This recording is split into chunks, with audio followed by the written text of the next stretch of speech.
कुरुक्षेत्र की सपड़ा कॉलोनी में घर में घुसे चोरों ने चलाई गोलियां, पति पत्नी को किया घायल। मंदिर से घर लौटने पर दरवाजा खोलते ही अंदर दिखे थे चोर। मारपीट के बाद एल्विश यादव और सागर ठाकुर के बीच हुआ पैचअप। सोशल मीडिया पर फोटो शेयर कर एल्विश ने लिखा, भाईचारा ऑन टॉप। मैक्सटर ने कहा, मिसअंडरस्टैंडिंग दूर हो गई। 2 नए चुनाव आयुक्तों की जल्द होगी नियुक्ति। पीएम की अगुवाई में 13 या 14 मार्च को हो सकती है सिलेक्शन कमेटी की बैठक। सूत्रों के मुताबिक नियुक्ति के बाद होगा लोकसभा चुनाव की तारीखों का ऐलान। दिल्ली में लोकसभा चुनाव के लिए उम्मीदवारों को लेकर आज बीजेपी और कांग्रेस की अहम बैठकें। दोनों पार्टियों की चुनाव समितियां उम्मीदवारों के नामों पर करेंगी मंथन। दूसरी सूची हो सकती है जारी।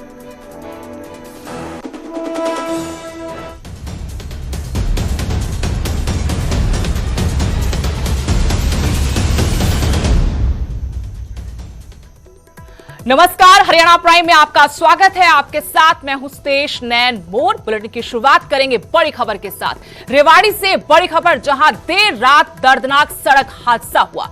इसमें 4 महिलाओं समेत 6 लोगों की मौत हुई है, जबकि 6 अन्य घायल हैं। 2 कारों के बीच में टक्कर हुई थी। इनोवा कार को दूसरी कार ने टक्कर मारी थी। जानकारी के मुताबिक इनोवा में पंक्चर हुआ, जिसकी वजह से टायर बदला जा रहा था। तभी पीछे से कार ने आकर टक्कर मार दी। इनोवा सवार गाजियाबाद से खाटू श्याम जा रहे थे।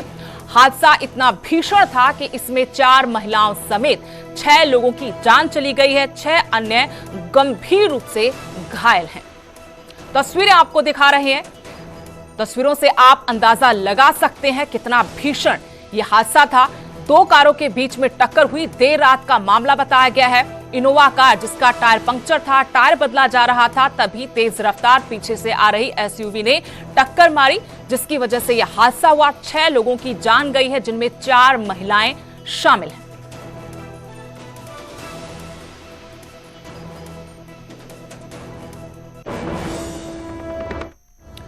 गुरुग्राम से अगली बड़ी खबर, हरियाणा को 3 बड़ी सौगातें देंगे प्रधानमंत्री नरेंद्र मोदी। आज हरियाणा के दौरे पर पीएम मोदी 3 बड़े प्रोजेक्ट का उद्घाटन और शिलान्यास करेंगे। द्वारका एक्सप्रेसवे जनता को समर्पित करने आ रहे हैं प्रधानमंत्री नरेंद्र मोदी, जिसकी लागत 4087 करोड़ रुपए है। एक्सप्रेसवे की वजह से अब लोगों को जाम से राहत मिलेगी। NH-48 पर ट्रैफिक का दबाव कम होगा। इस कार्यक्रम में हरियाणा के राज्यपाल, मुख्यमंत्री मनोहर लाल समेत तमाम दिग्गज मौजूद होंगे। केंद्रीय मंत्री नितिन गडकरी और राव इंद्रजीत सिंह भी इस कार्यक्रम में शिरकत करेंगे। 4087 करोड़ की लागत से द्वारका एक्सप्रेसवे तैयार हुआ है।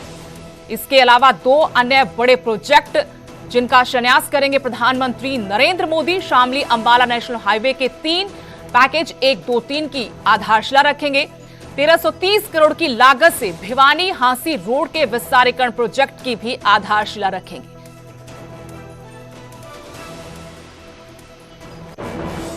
तो प्रधानमंत्री के अलावा इस पूरे कार्यक्रम में हरियाणा के राज्यपाल के साथ साथ हरियाणा के सीएम मनोहर लाल और साथ में नितिन गडकरी जो कि केंद्रीय मंत्री हैं, साथ में केंद्रीय राज्य मंत्री राव इंद्रजीत सिंह जो कि स्थानीय सांसद हैं, वो भी इस कार्यक्रम में मौजूद रहने वाले हैं।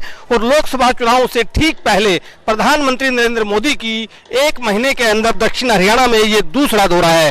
इस अगर पूरे एक्सप्रेसवे की अगर हम बात करें तो इसकी एक बड़ी खासियत है कि ये पूरा जो एक्सप्रेसवे है ये सिंगल पिलर के ऊपर 8 लेन का बनाया गया है। ये अपने आप में इंजीनियरिंग का एक अद्भुत नमूना है, जो कि द्वारका एक्सप्रेसवे के रूप में बनकर।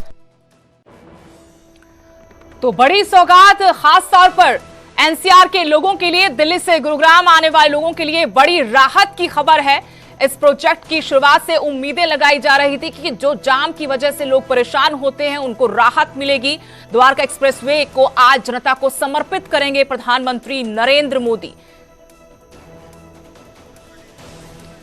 तो द्वारका एक्सप्रेसवे की लागत 4087 करोड़ रुपए है और इंजीनियरिंग का बेहद बेजोड़ नमूना आप इसे कह सकते हैं। आधुनिक तकनीक के साथ बनाया गया है। हजारों करोड़ की लागत और लाखों लोगों को इससे राहत मिलेगी, क्योंकि ये जो रूट है इस पर आए दिन लंबा जाम लगता था। लेकिन अब दिल्ली आने वाले लोगों को एक बड़ी राहत जरूर मिलेगी। 3 बड़ी सौगातें आज प्रधानमंत्री नरेंद्र मोदी देंगे हरियाणा के लोगों को। मेरे सहयोगी गुरुग्राम से धर्मवीर शर्मा जुड़ गए। धर्मवीर, बड़ी सौगात है एक्सप्रेसवे की यहां के लोगों के लिए, क्योंकि जाम में जिस तरीके से जनता परेशान होती थी, अब बड़ी राहत, साथ में 2 अन्य प्रोजेक्ट से विकास की गति और ज्यादा तेज होगी।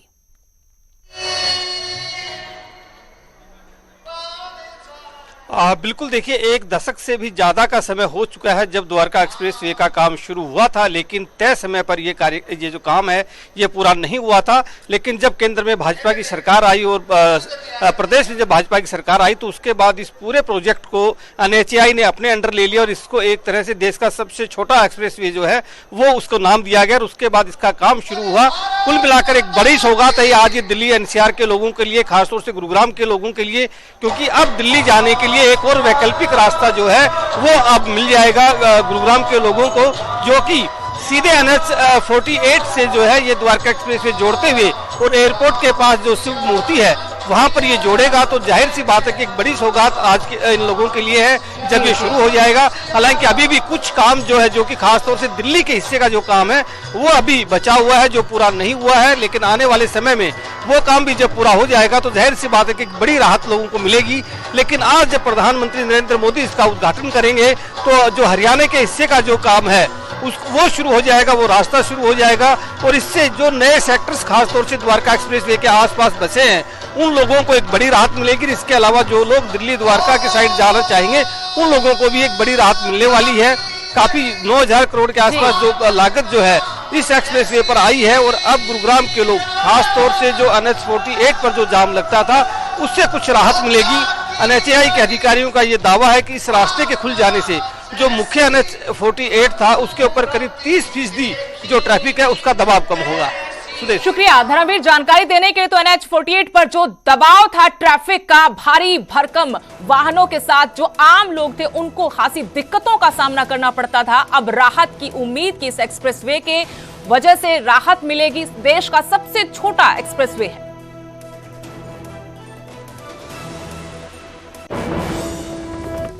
उधर डेरा मुखी राम रहीम को बड़ी राहत मिली है। बरगाड़ी बेअदबी मामले में हाईकोर्ट से राम रहीम को राहत मिली है।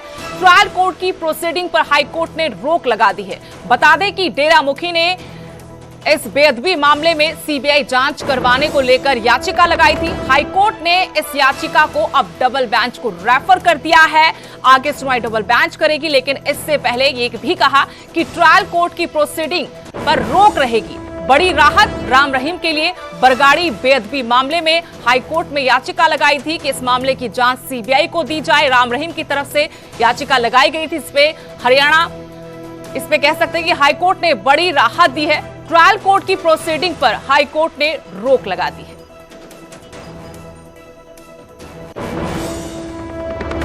और नफे सिंह राठी हत्याकांड पर बड़ी खबर, जहां शूटर्स का CCTV सामने आया है। गोवा के होटल में एक साथ चारों शूटर्स नजर आ रहे हैं।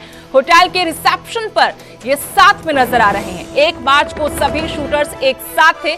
4 मार्च को पुलिस ने इनमें से 2 आरोपियों को गिरफ्तार किया था। नफे सिंह राठी के परिवार ने खुद ये वीडियो जारी किया है। परिवार ने पुलिस पर सवाल भी उठाए हैं। परिवार ने कहा कि चारों इकट्ठे थे तो 2 कैसे भाग गए। नफे सिंह राठी के परिजन पुलिस कमिश्नर से मुलाकात करेंगे। आरोपियों की गिरफ्तारी की मांग उठाई जाएगी। 2 आरोपियों पर 1-1 लाख रुपए का इनाम रखा था। इन चारों में से 2 को गिरफ्तार कर चुकी है पुलिस, लेकिन सवाल परिवार ने यह उठाया कि जब ये चारों एक साथ थे 1 मार्च को, तो 4 मार्च को पुलिस ने 2 को ही गिरफ्तार क्यों किया? बाकी जो 2 इनके साथी थे वो कहां चले गए?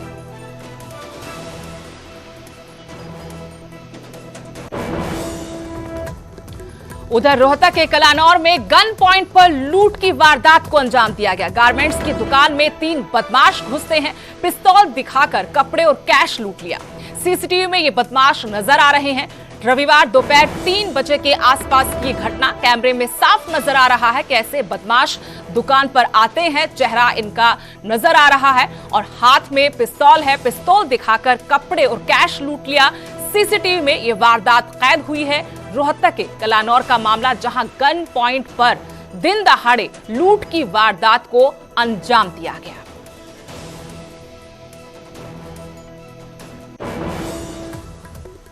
कुरुक्षेत्र के सपड़ा कॉलोनी में फायरिंग कर करने का मामला सामने आया, जहां घर में चोर घुस आए थे। परिवार घर पर नहीं था, पति पत्नी मंदिर गए हुए थे, लेकिन जब ये दोनों वापस लौटे, घर का दरवाजा खोला तो चोर अंदर ही थे। चोरों ने मालिक और मालकिन को देखते ही फायरिंग कर दी। इसमें महिला के पेट में गोली लगी है, हालत गंभीर है, दोनों घायल बताए गए हैं पति पत्नी। सीसीटीवी फुटेज सामने आई है, इसमें चोरों को देखा जा सकता है। पति पत्नी ने शोर मचाया था, लेकिन तब तक ये आरोपी वहां से भाग निकले। रात के वक्त चोरी करने के लिए घर में घुसे थे, लेकिन पति पत्नी के वापस लौटने के बाद उन पर फायरिंग कर दी। दोनों गंभीर रूप से घायल हैं।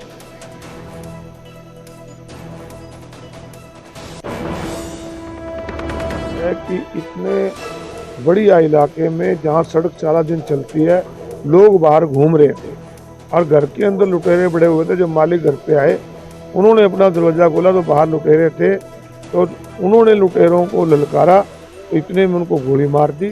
तो इससे यही लगता है कि जो कानून व्यवस्था तो बिगड़ी हुई है, लुटेरों के मन से जो पुलिस का डर होना चाहिए वो खत्म हो चुका है। इंसिडेंट हुआ है, एक फायरिंग का इंसिडेंट हुआ है। अभी इस स्टेज पे ज़्यादा बताना ठीक नहीं है। हमारी सारी टीम्स जो है इस पे लगी हुई हैं और उम्मीद है कि बहुत जल्द हम इसको वर्कआउट करेंगे।